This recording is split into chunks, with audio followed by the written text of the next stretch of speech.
आइए दोस्तों, शुक्र है, शुक्रवार है और इस शुक्रवार बुल्स के लिए तो कुछ भी शुक्र नहीं है। बाजार में भारी गिरावट देखने को मिली है इस सप्ताह और निफ्टी 18 सप्ताह के निचले स्तर पर आज बंद हो गया है। निफ्टी ने 17,500 के नीचे की आज क्लोजिंग दी है, ऑलमोस्ट बोला जाए तो 17,465 की।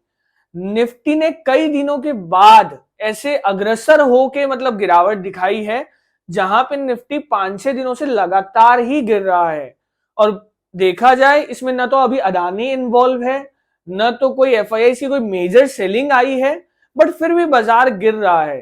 तो इसके पीछे का कारण क्या है और चार्ट में निफ्टी क्या बोल रहा है आगे, चलिए उसे जानते हैं। तो ये है निफ्टी का डेली चार्ट, जैसा कि आप देख सकते हैं स्क्रीन पे। आप ये भी देख सकते हैं कि निफ्टी ने आज ऑलमोस्ट आप बजट के लोस के पास की क्लोजिंग दे दी है। बजट का जो रेंज था वो था 17,353 से 17,942 और उसके बाद निफ्टी ने 17,500 के नीचे की क्लोजिंग नहीं दी है। आप इस गिरावट को देख सकते हो जो 1 दिसंबर से स्टार्ट हुई है, उसकी भी आज लोएस्ट क्लोजिंग है। इनफैक्ट आप देखोगे तो ये 18 सप्ताह की लोएस्ट क्लोजिंग आज निफ्टी ने दी है।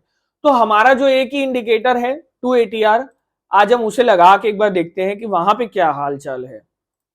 तो देखते हैं, यहां देखिए निफ्टी ने एक फेक ब्रेकआउट दिया, जैसा कि लास्ट फ्राइडे हमने डिस्कस किया कि ये हो भी सकता है फेक ब्रेकआउट हो। यहां पे हमने तेजी भी की है और यहां पे हमने अपनी सारी तेजी को खत्म भी की है। मैंने दो चीजें बोली थी लास्ट वीडियो में, एक था 17,850 के नीचे जाएगा तो पोजीशन लॉन्ग्स की कम हो जानी चाहिए, और 17,650 के नीचे जाएगा तो लॉन्ग्स की पोजीशन एकदम जीरो हो जानी चाहिए। तो फिलहाल जैसे ही आप देख सकते हैं 17,650 टूटा, बाजार बुधवार को बहुत तेजी से गिरा, 529 तक का लो बनाया, 17,529। कल एक्सपायरी थी, बाजार ने 17,500 के लेवल को होल्ड किया, एक्सपायरी खत्म। आप देख सकते हो आज गैप के संग थोड़ा ऊपर खुले थे, लेकिन वापस से सेलर्स आ गए, बाजार में अग्रसर हुए और निफ्टी को 17,500 के नीचे क्लोज कर दिया।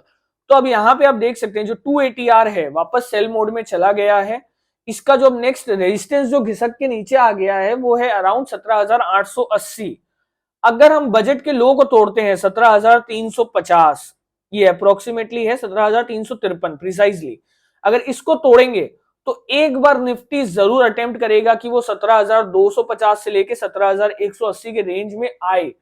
ये जो होगा ना, ये बहुत ही फास्ट प्रोसेस होगा बाजार में।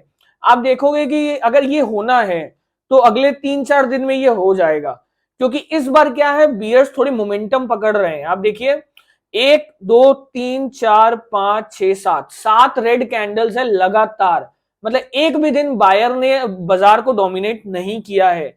आप यहां साफ साफ देख सकते हैं। तो क्या अब 17,350 को भी होल्ड कर पाएंगे? और अगर 17,350 होल्ड नहीं होता है तो एक आप तेजी करिए या ना करिए, मतलब मंदी करिए या ना करिए, लेकिन तेजी से एक बार परहेज जरूर करें until and unless buyer anticipate करे बाजार में।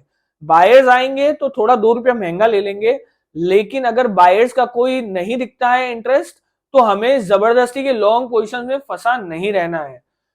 दूसरा हम देखते हैं, आज हम निफ्टी को 3 पर्सपेक्टिव में देखेंगे, डेली, वीकली और मंथली। तो अब डेली में देख लिया हम लोगों ने, अब आते हैं वीकली पे। वीकली में 280R में सेल आया हुआ है ऑलरेडी, जनवरी वाली कैंडल में, 23 जनवरी की कैंडल में, और उसके बाद हमने कोई फॉलोअप नहीं दिया है। और यहां पे देखिए 23 जनवरी के कैंडल में हम लोगों ने बहुत टाइम बिताया, उसके बाद आज वही वीकली में भी एक क्लोजिंग आ गई है लोएस्ट।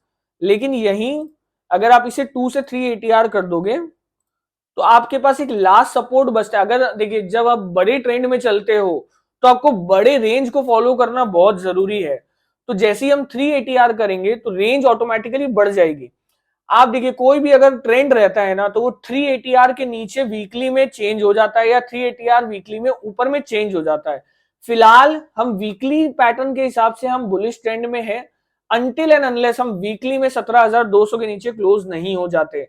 17,200 के नीचे क्लोज होंगे तो ये वीकली में भी एक बियरिश ट्रेंड में चला जाएगा। बाजार उस केस में 16,800 16,500 कोई भी लेवल की तरफ बढ़ सकता है आने वाले दिनों में, बट उस मंदी को सिर्फ हम तभी एंटिसिपेट करेंगे जब 17,200 के नीचे बाजार बंद होगा। आप देख सकते हैं पुराने ट्रेंड को भी देखते हुए, ये ग्रीन यहां पे जब ब्रेकआउट आया, कंसोलिडेशन ऊपर, यहां पे जब ब्रेकडाउन आया था तो इस 380R को हम लोगों ने पार करने में बहुत टाइम लगाया। उसके बाद यहां देखिए 2020 के बाद भी सेल, और उसके बाद जब यहाँ बाई आया तो काफी लंबे टाइम तक ये बाई सिग्नल चला है। उसके बीच में आप देख सकते हैं कई कंसोलिडेशन आए, कई गिरावट भी आई है, लेकिन बाजार ने 380R को रिस्पेक्ट किया है। तो अब हमारे पास एक अगला लेवल जो इंपॉर्टेंट है वो है 17,240 का, 17,240 से 17,200 का। आइए अब इसे मंथली टाइम फ्रेम पे भी एक बार देख लेते हैं। मंथली टाइम फ्रेम में तो 180R भी काफी होता है, क्योंकि मंथली बहुत ही एक बड़ी कैंडल होती है, बड़ा रेंज होता है, बड़ा टाइम को देखते हुए। तो अगर मंथली एटीआर में जाएंगे तो जैसा कि हम जानते हैं 2021 नवंबर में जो हमने गिरावट की शुरुआत की थी, जिसका बॉटम हमने जून 2022 में 15,183 का लगाया था। निफ्टी इन करीब 7-8 महीना में 180R के नीचे ही था मंथली चार्ट पे। बट उसके बाद आप देखिए जुलाई में 180R क्रॉस हुआ, मतलब देखोगे तो अगस्त में क्रॉस हुआ है। उसके बाद ये निफ्टी का मंथली जो है वो 180R के अबव ही है। तो यहाँ पे भी एक जो लेवल आ रहा है 17,150 का आता है। तो जब तक यहाँ पे भी 17,150 के नीचे क्लोजिंग नहीं आती है, आप देख सकते हो निफ्टी कोई मेजर बियरिश ट्रेंड में नहीं घुस रहा है अभी। हाँ, डेली चार्ट्स में सेल सिग्नल जरूर है, बट मंथली और वीकली में अभी प्रॉपर सेल सिग्नल नहीं आए हैं। कोई बड़ा मंदी का कोई यहाँ पे चांस लगता नहीं है चार्ट्स के हिसाब से। यहाँ पे ऑलरेडी हम 3 महीने से गिर रहे हैं, आप देख सकते हो। ये आखिरी सपोर्ट, मतलब वर्स्ट केस सिनेरियो में सिर्फ यही सपोर्ट एक बुल के पास बचता है कि 17,150 को होल्ड कर ले। अगर ये होल्ड रह जाता है तो यहां से बाजार घूम सकता है, लेकिन उसको हम लोग तभी एंटिसिपेट करेंगे जब डेली चार्ट में भी हमें बाई सिग्नल मिलेगा। अभी कोई तेजी की पोजीशन लेना सुटेबल नहीं रहेगा एक बुल्स के लिए। यहां पे निफ्टी को तो हम लोगों ने देख लिया, एक हम स्टॉक पे भी बात करेंगे, कोटक बैंक। आप देख सकते हो कोटक बैंक एक बहुत लंबे कंसोलिडेशन में है। आपने ये देखा होगा दिसंबर 2019 में कोटक ने 17,034 का हाई लगाया था। 2019, 20, 21, 22 और 23 का हम 2 महीना आ चुके हैं, मतलब ऑलमोस्ट 4-4.25 साल हो चुके हैं। कोटक अभी तक 1700 के लेवल के पास में ही है। 1700 के नीचे वो गया था कोविड में 1,000 रुपए तक, और उसके बाद जब एक बुल ट्रेंड आया था कोविड के बाद तो उसमें वो उसने हाई लगाया है 2200 का। ये जो है ये मेजर सपोर्ट है यहाँ कोटक बैंक का, 1600 से लेके 1700। इस रेंज में बहुत सारे बायर्स इंटरेस्टेड होते हैं। यहाँ पे आप देख सकते हो एक बार आए इस रेंज में, कितनी जोर से बाजार ने ऊपर खींचा है इसको। आप ये देखिए, एक आया जुलाई 2021 में 1626 से, नेक्स्ट 2 वीक में ही 1824। कोटक बैंक इतने बड़े मूव के लिए छोटे से टाइम में नहीं जाना जाता, ये लार्ज कैप स्टॉक है।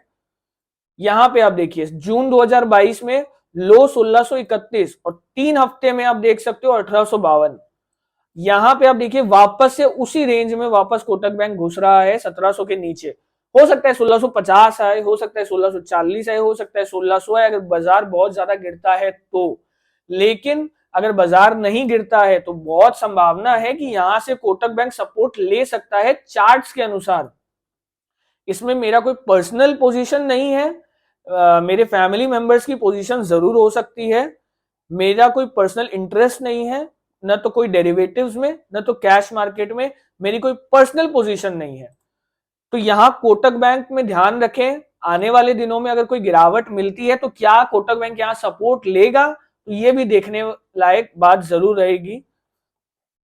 तो आज हमने समझा निफ्टी और कोटक बैंक दोनों को। निफ्टी हम लोगों ने 3 टाइम फ्रेम पे समझा है, डेली, वीकली और मंथली। आप ध्यान रखें निफ्टी 17,250 और 17,150 वीकली और मंथली दोनों में बहुत इंपॉर्टेंट है, इसके बहुत मायने हैं। 17,150 अगर इंटैक्ट है तो हम ऑल टाइम हाई की तरफ इस साल में जरूर जाएंगे, लेकिन अगर 17,150 के नीचे गए तो ऑल टाइम हाई आने की संभावना बहुत कम हो जाएगी। हम 16,500 और 16,200 की तरफ भी बढ़ सकते हैं। तो देखते हैं आने वाले सप्ताह में निफ्टी कहां जाता है। नेक्स्ट वीक आपसे फिर मुलाकात होगी। Thank you.